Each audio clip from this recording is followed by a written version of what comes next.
Treviso, a city shaped by water, where rivers move gently through ancient streets, carrying stories, reflections, and the quiet breath of time. Today, you'll drift through this world of light and flowing beauty.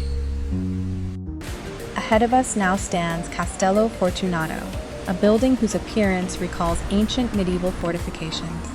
Beside it run waters controlled by sluices and canals, reminding us how central water management has always been to the life of Treviso.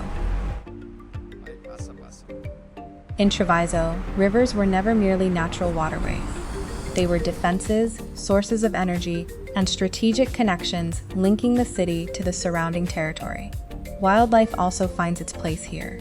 Along the grassy banks and calm waters, ducks, coots, and other water birds thrive in an urban environment that remains remarkably rich in biodiversity.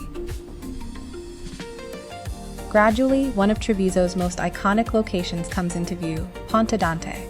From this privileged vantage point, the delicate relationship between the city's waterways becomes visible, and it becomes clear why Dante Alighieri left here one of the most famous literary references to Treviso, spot where the Sile and the Cagnan come together.